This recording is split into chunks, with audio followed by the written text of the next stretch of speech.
अस्सलाम वालेकुम स्टूडेंट्स। उम्मीद है आप खैरियत से होंगे। हम ऑब्जेक्ट ओरिएंटेड प्रोग्रामिंग जावा में हम कवर कर रहे हैं। I am Mohammad Umar Farooq. आज के इस वीडियो लेक्चर के अंदर हमने दिस कीवर्ड का जो यूजेज है इसके ऊपर बात करेंगे। Then I will discuss the concept of garbage collector कि क्या होता है जावा में। देन हम फाइनलाइज कीवर्ड या मेथड की तरफ हम जाएंगे। So there are three different usages of this keyword. तो क्या करते हैं हम? To refer the current object, to resolve instance and local variable name space collision, और तीसरा इसका है कि हमने कोई मेथड या हमने कोई constructor within the same class हमने कॉल करना हो, then we can use this keyword. So just look at this example. तो बॉक्स की एक क्लास मैंने ली जिसके 3 एट्रीब्यूट्स हैं, विड्थ, लेंथ, हाइट। उसके अंदर पैरामीटराइज्ड कंस्ट्रक्टर मैंने ले लिया जिसको हमने डब्ल्यू, एल और एच के साथ हमने यहाँ पे इसके 3 पैरामीटर हमने ले लिए। अब इन एट्रीब्यूट्स की जो वैल्यू है इन सब को सेट किस तरह से किया? दिस कीवर्ड के साथ। इससे पहले हमने जो एग्जांपल की पिछले लेक्चर के अंदर, उसके अंदर हमने दिस के साथ नहीं बल्कि ऐसे ही कर दिया था, वैसे भी ठीक है। सो ये जो दिस लगाए, ये वैसे यूजेज जो है इसका ये रिडंडेंट है, ना भी लगाएं तो कोई मसला नहीं, लेकिन ये समझाने के लिए अब दिस डॉट विड्थ ये किसको रेफर कर रहा है कि आपके ऑब्जेक्ट के अंदर जब आप ऑब्जेक्ट इस तरह से बनाते हैं ना, ये box B is equal to new box इस तरह से करके, तो आपकी मेमोरी के अंदर जगह ऑक्यूपाई होती है। मेमोरी के अंदर जगह ऑक्यूपाई मतलब जो उसके एट्रीब्यूट्स होते हैं उस क्लास के, उसके अगेंस्ट वो जगह ऑक्यूपाई कर लेता है। सो इस जगह जो ऑक्यूपाई की हुई है उन एट्रीब्यूट्स के अगेंस्ट वो क्या करता है? उनको रेफर करना होता है कि अब ये कौन सा, ये डब्ल्यू आ तो गई उसके अंदर वैल्यू, ये 2 उसके अंदर वैल्यू तो आ गई है, और ये जो आप विड्थ को असाइन कर रहे हैं तो ये विड्थ कौन सा है? ये जो ऑब्जेक्ट के अंदर है, ठीक है। तो ये ऑब्जेक्ट के अंदर ये इस तरह से इनकी वैल्यूज़ को असाइन कर देगा।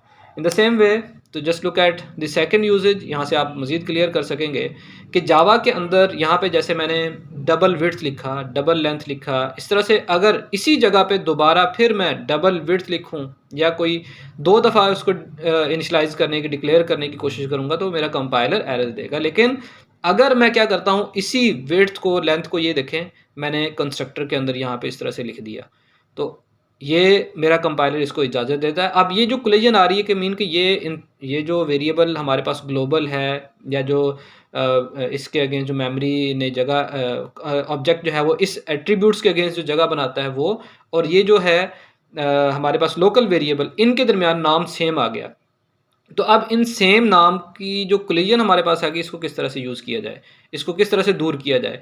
तो यहाँ पे दिस डॉट विड्थ जब मैं करता हूँ इज इक्वल टू विड्थ, यहाँ पे पहले डब्ल्यू था इस वजह से डब्ल्यू कर दिया, अब विड्थ, अगर मैं width is equal to width लिखूँ, length is equal to length लिखूँ, तो मेरे पास वो असाइनमेंट नहीं हो पाएगी। लेकिन जब मैं ये करता हूँ दिस डॉट विड्थ, तब असाइनमेंट हो सकती है मेरे पास।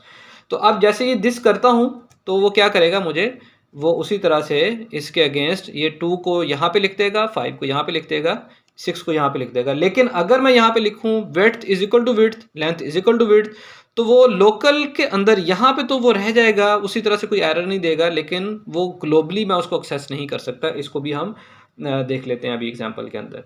देन तीसरा यूजेज हमारे पास क्या है कि बॉक्स बी, बॉक्स की एक मैंने क्लास ली यहाँ पे एग्जाम्पल, और इसके एट्रीब्यूट्स आ गए। यहाँ पे डिफ़ॉल्ट कंस्ट्रक्टर दे दिया और पैरामीटराइज कंस्ट्रक्टर जो कि पहले से लिखा हुआ था।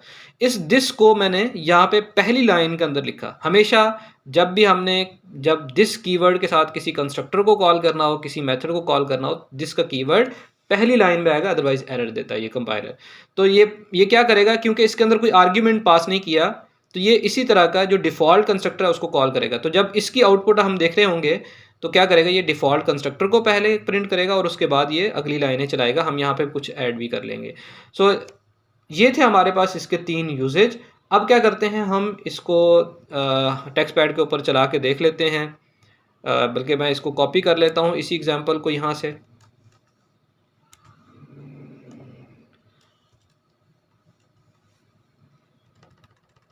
इसको साइज़ को बड़ा कर दी ताकि आपको भी विजिबल सही तरह से हो सके।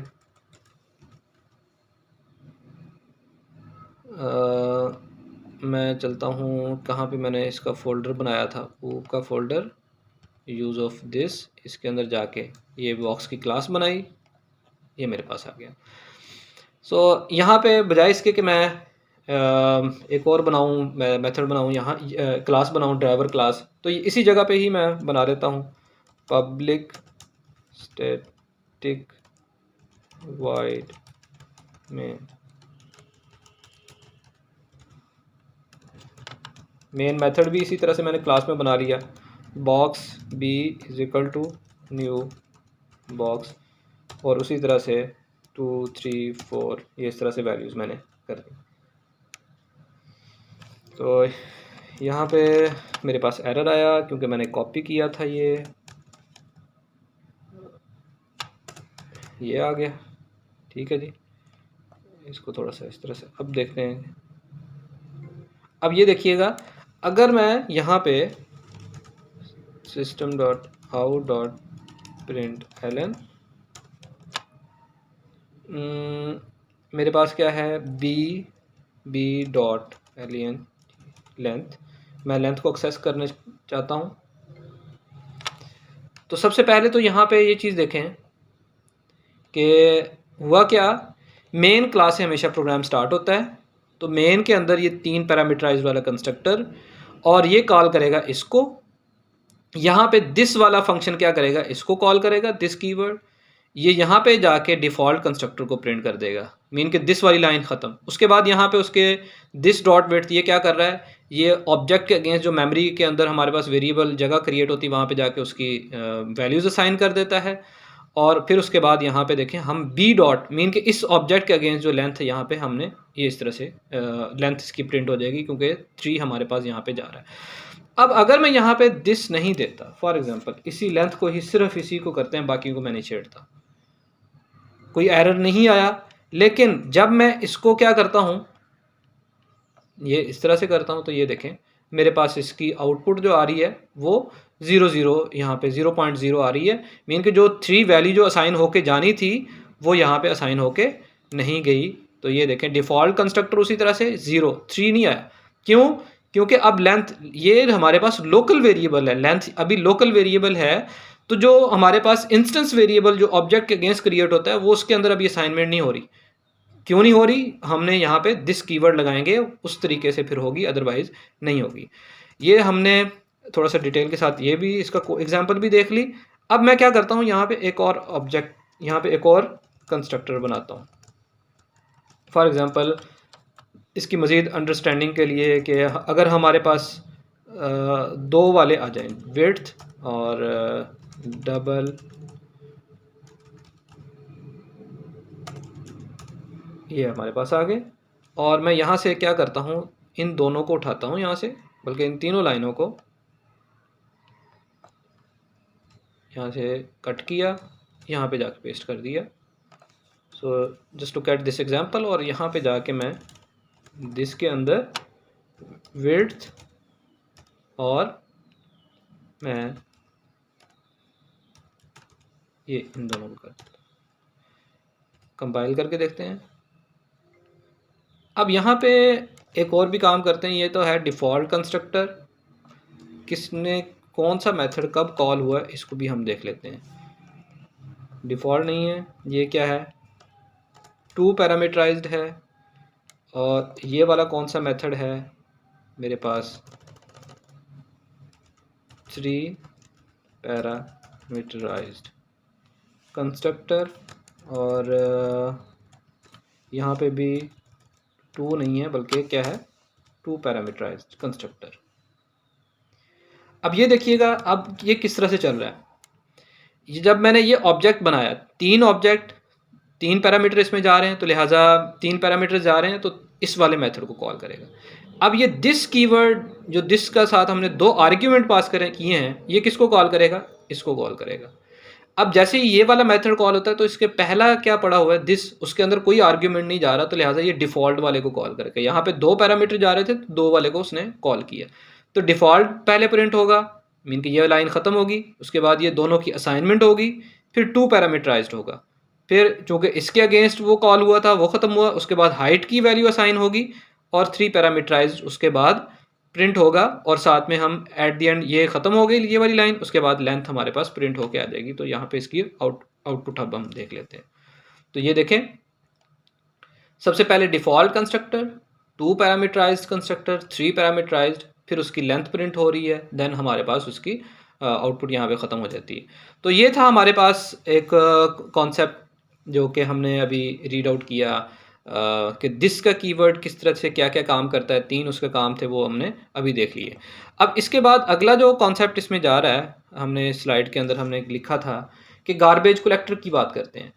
जब हम कंस्ट्रक्टर बनाते हैं या हम कोई ऑब्जेक्ट बनाते हैं तो वो उसके अगेंस्ट डायनामिकली कोई मेमोरी एलोकेट होती है, चाहे वो कोई भी लैंग्वेज हो। अभी जावा के अंदर हमने किया।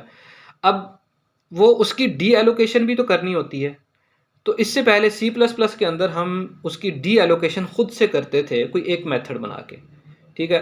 अब वो जो मेथड हमने बना के किया डी एलोकेशन, उसको हम कहते हैं गार्बेज कलेक्टर।